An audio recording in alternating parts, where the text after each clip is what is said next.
आपने देखा होगा जो सागर होता है वो अपने तट नहीं तोड़ता है, अपनी ऊर्जा मिली है। चाहे तो ये दिया सलाई हाथ में है, चाहो तो आग जलाओ, और चाहो तो किसी के घर में आग लगा दो, और चाहो तो आरती का थाल सजा लो।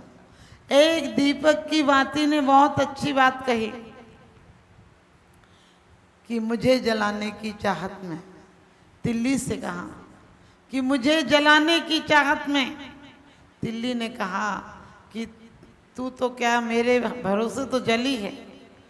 तो तिल्ली ने कितनी सुंदर बात कही बाती से कि मुझे जलाने की चाहत में पहले मरना तुझे पड़ा, मैं जल करके हुई प्रकाशित लेकिन बुझना तुझे पड़ा। मुझे जलाने की चाहत में, तिल्ली पहले जलती बाद में दीपक जलता है, मुझे जलाने की चाहत में पहले जलना तुझे पड़ा, मैं जल करके हुई प्रकाशित लेकिन बुझना तुझे पड़ा। तो बाती क्या कहती है कि तेरे संग स्नेह प्रेम था, तेरे संग स्नेह प्रेम था, तुझको मरने नहीं दिया, मेरे मुंह बारूद लगी थी मुझको जीने नहीं दिया, मेरे मुंह बारूद लगी थी मुझको जीने नहीं दिया, लेकिन मुझे खुशी है इसकी मैंने अपना फर्ज निभाया, लेकिन मुझे खुशी है इसकी मैंने अपना फर्ज निभाया। और मुंह पर भले बारूद लगी थी, एक नया दीपक जलवाया, एक नया दीपक जलवाया। हमारे और आप सबके मौत पर मौत की बारूद लगी, हमारे और आपके जीवन में भी मौत की बारूद लगी है।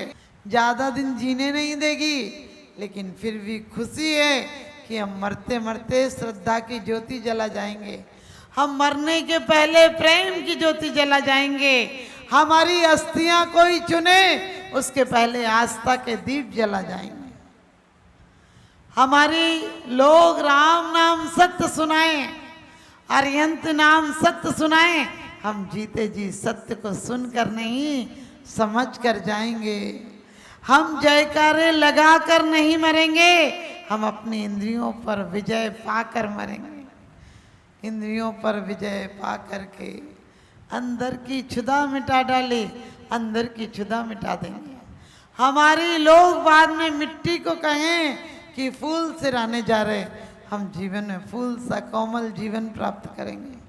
हमारे मरने पर लोग मातम नहीं महोत्सव मनाएंगे, क्योंकि कहते हैं जीवन के त्योहार अभी बाकी हैं, जीवन के उपहार अभी बाकी हैं। अभी तो हमने सिर्फ झूठे त्योहार मनाए हैं, अभी तो मौत का त्योहार मनाना बाकी है, अभी तो मौत का त्योहार मनाना बाकी है। क्योंकि हम मौत का त्योहार मना कर जाएंगे, हम मौत को मातम नहीं महा महोत्सव बनाकर जाएंगे। हम राग से आए थे, हमारी मजबूरी थी, राग से दुनिया पैदा होती है, हम राग से आए थे, हमारी मजबूरी थी, लेकिन हम त्याग से जाएंगे, ये हमारा पुरुषार्थ होगा। आप कहोगे माता जी हम लोग कैसे जाएंगे?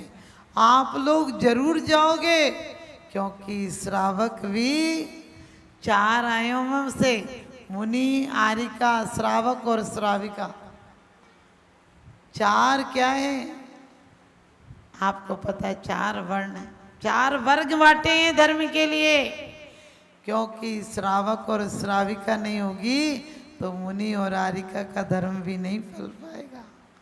श्रावक और श्राविका ही एक दिन मुनि और आरिका बन के किस पे मोक्ष मार्ग को आगे चलाएगी। आप संसार में कोई गुनाह नहीं है, लेकिन संसार में किस तरह से रहना, संसार में किस कला से रहना, ये कला आनी चाहिए। क्योंकि आज हमें कला नहीं आती है, मोह भाव से रहते हैं। एक सेठ जी के मकान में आग लग गई, सेठ जी रोने लगे, फिर बेटे ने आके कहा पिताजी वो तो कल बिक गया था। सेठ जी फिर बोले बिक गया तो कोई बात नहीं, शांत हो गए। फिर मुनीम ने कहा कि नहीं शाम को सौदा कैंसिल हो गया था। फिर सेठ जी रोने लगे। फिर उनने कहा कि नहीं नहीं वो बात तो पक्की है, वो पलटेंगे नहीं अपनी बात से। सेठ जी बोले फिर कोई बात नहीं, मकान जलने दो। फिर वो व्यक्ति आया और कहने लगा मैं नहीं लूँगा, पक्का मक्का कुछ नहीं। सेठ जी फिर रोने लगे और आप समझ गए मकान जल रहा है, लेकिन मेरे का भाव है तो रोना आ रहा है, और पैसे आ गए मेरे से चला गया तो कुछ भी हो। ध्यान रखना ऐसा भाव नहीं आना चाहिए।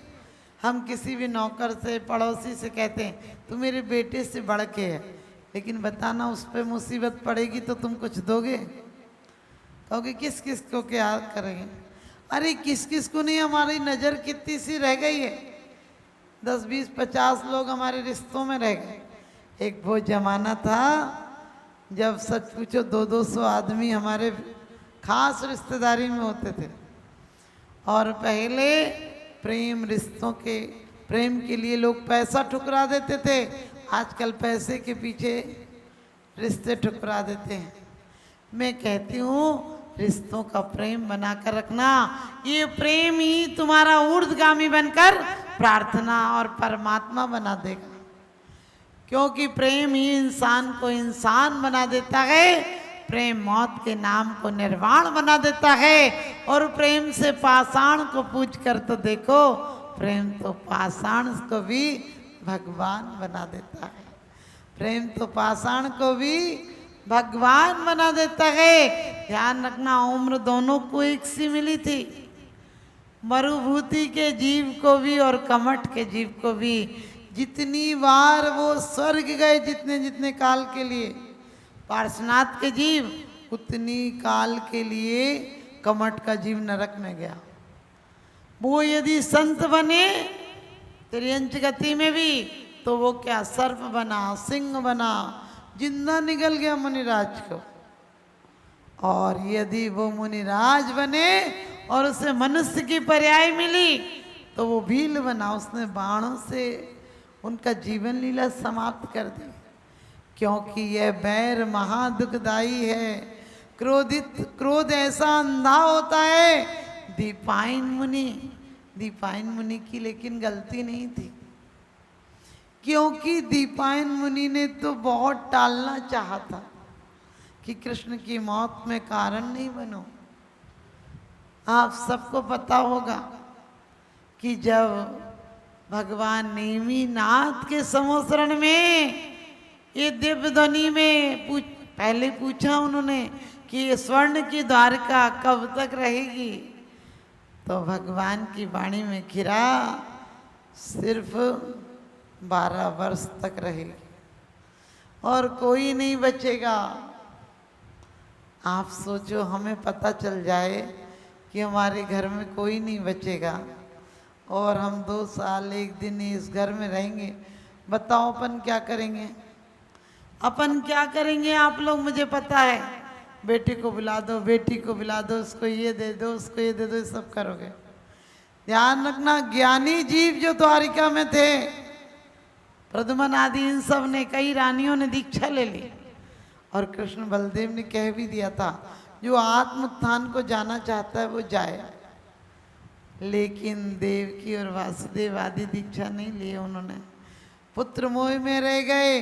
और दीपायन मुनि तो, दीपायन ने जब सुना कि मैं निमित्त बनूंगा द्वारिका जलाने में, मेरे कारण द्वारिका जलेगी, और जरत कुमार ने सुना कि मैं कृष्ण की मौत का कारण बनूंगा, तो जरत कुमार छोड़कर चले गए। वो जंगलों में रहने लगे, कहने लगे मैं यहाँ रहूंगा नहीं तो मौत का निमित्त नहीं बनूंगा। और दीपायन ने दीक्षा ले ली, और ये भी आया था वाणी में कि शराब के कारण द्वारिका भस्म हो जाएगी।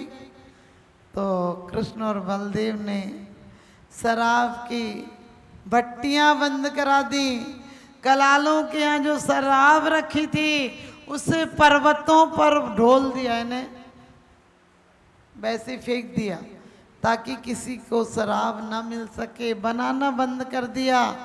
लेकिन वो शराब का पानी गड्ढों में जमा हो गया था और वो भी नशीला हो गया था, और कहते हैं जब 12 वर्ष बाद दीपायन को इस लौड़ का महीना आपके यहाँ भी, ये जो सावन मास चल रहा, अधिक महीने आते कभी जेठ का कभी सावन का, तो आप ध्यान रखना यही ऐसा ही अधिक महीना था जो वो भूल गए और द्वारका की तरफ आ गए।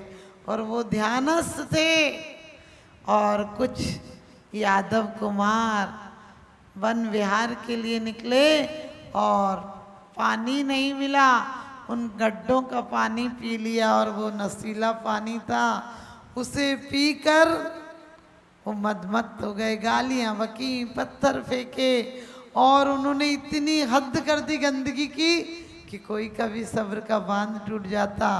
और ऐसे मुनिराज को आप सबको पता है,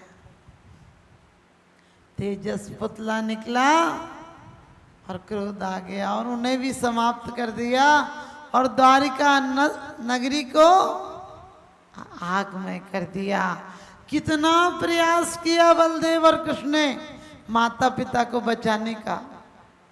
रथ जो थे तो पानी कितना हो गया था, कीचड़ बरसा, आग को बुझाने के लिए इतना डाला पानी कि वो आग तो तेल का काम कर रहा था, वो जो पानी था वो तेल का काम कर रहा था, आग बुझी नहीं, बढ़ रही थी। और उसके बाद उन्होंने हाथी जो थे तो हाथी कीचड़ में फंस गए और खुद लगे तो भी माँ बाप को नहीं बचा पाए। भविष्यवाणी हुई, आकाशवाणी हुई कि 2 के अलावा कोई नहीं बचेगा।